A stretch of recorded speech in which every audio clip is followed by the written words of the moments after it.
Needless to say, the Golden State Warriors are pretty darn good when it comes to drafting players with limitless potential.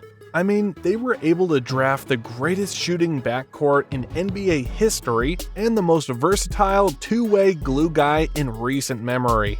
But in 2020 though, I think it's safe to say that they dropped the ball when they drafted this guy. He's 7'1" with a 7'6" wingspan. He's not a serviceable big guy. He's got a chance to be a great big guy in the league.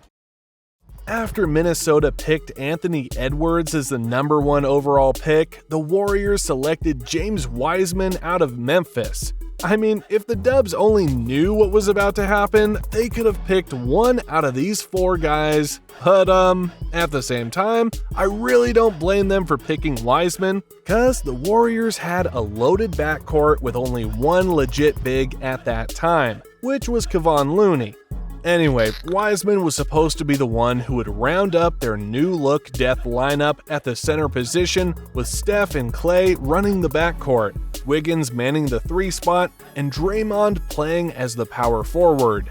Standing at 7 feet with a 7'4" wingspan, Wiseman had all the tools to become the next great defensive center for the Dubs. But sadly, that didn't pan out the way they hoped for.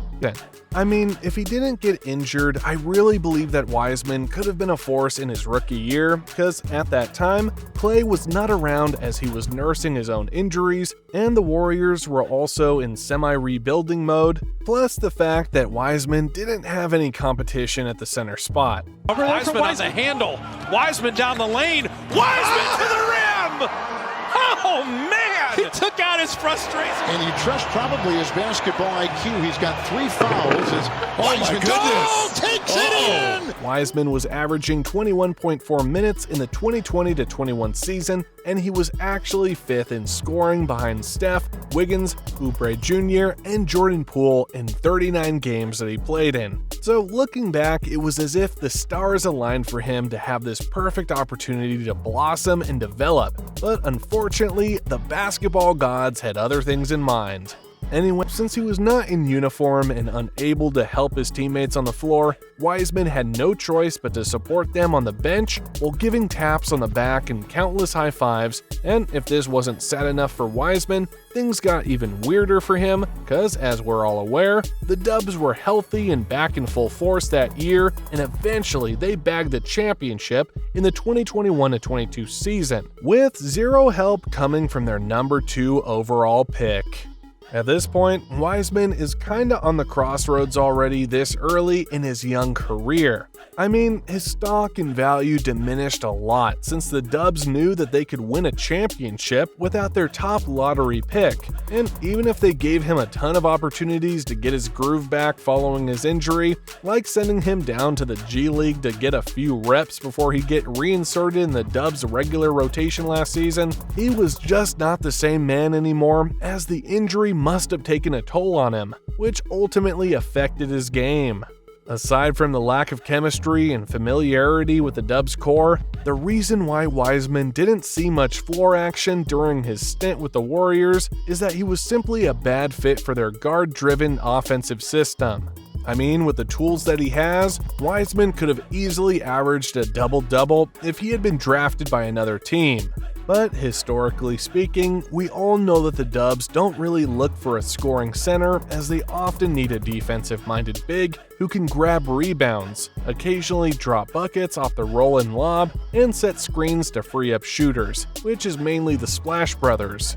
Basically, the Dubs were hoping that Wiseman would fit the mold of someone like Andrew Bogut, Zaza Pachulia, and more recently Draymond Green and Kevon Looney. But turns out his skill set was totally different from those guys, and thus Wiseman struggled to fit and thrive in the Dubs environment.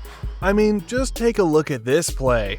This was supposed to be a simple, wide pin down for Klay, but Wiseman botched this up by committing a moving screen as Klay curled on the corner. And apart from being an unreliable screener, Wiseman also had a pair of bad hands as he frequently loses the ball the moment he receives it, and for whatever reason, he also tends to miss a lot of gimmies and easy baskets underneath the rim despite his towering stature, which makes him unusable on most occasions because he'll just hurt the Dubs offensively. Anyway, with all these issues surrounding Wiseman, the Dubs finally gave up on him and traded him to the rebuilding Detroit Pistons.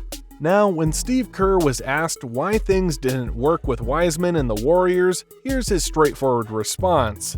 Why do you think, just bigger picture perspective, why do you think it just didn't work with James here?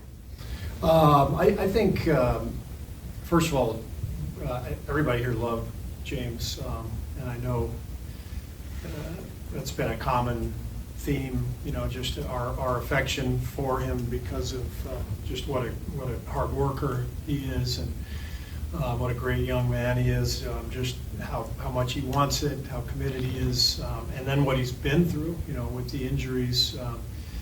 But I think between the injuries and the inexperience, coming to a team like ours that's fighting for championships and playing with a group that has been together for a long time, it was just difficult for me to give James the runway that he needed. And he was, like I said, he was great every single day. He came to work with a great attitude, positive spirit. He's everything you look for in a young player in terms of his approach and his talent. But the timing was difficult, just given what he needed and where we are as a franchise. So I think this will be good for him to get hopefully get a chance to play and make the mistakes he needs to make and have a runway and grow and develop into the player he can become, because he's got a lot of ability and we know he'll work for him. If we're going to take a look back at his stint with the Warriors in retrospect, Wiseman was actually at the right place at the right time when he got drafted. I mean, he had the opportunity to shine in a rebuilding Warriors team with no real big man that would eat minutes off of him. But while he was sitting out the entire year, Clay returned to the lineup. The rest of the guys suddenly got healthy and they won a championship without him. And because of his injuries, he didn't have the chance to play with the rest of the guys that much and build chemistry with them. And so he fell out of the rotation because he had a hard time blending in. Then he saw less and less court action, and as a result, the Dubs let him go because he wasn't producing numbers like they expected him to put up. Anyway, things aren't any different on the other side of the shore, because in his first 20 or so games this season, Wiseman didn't play in 10 of them. Even though the Pistons are a complete disaster right now, as they're about to make history books for all the wrong reasons with that laughable losing streak they got. I mean, all hope seemed lost for Wiseman, but thanks to the injuries to Jalen Duren and Isaiah Stewart, Monty Williams was able to allot some minutes to Wiseman, and in the last 4 games, he maximized the opportunity that was given to him. During that stretch, he had 1 double-double and tallied an efficient and solid stat line of 14.3 points, 7.3 rebounds, 2 assists, and 0.5 blocks on almost 80% shooting from the field. If it weren't for the injuries of Duren and Stewart, I think Wiseman wouldn't have the opportunity to play given how deep their front court is. But still, it's nice to see that Wiseman is trying his best to bounce back and prove to himself that he can still play in the NBA. As of this video, Wiseman is only averaging 7.1 points and 4.2 rebounds on 14 minutes of play this season, but if he keeps trending upward as we saw from him in the last 4 games, then there's a chance that he may be given more playing time with the Pistons' main bigs still out dealing with injuries.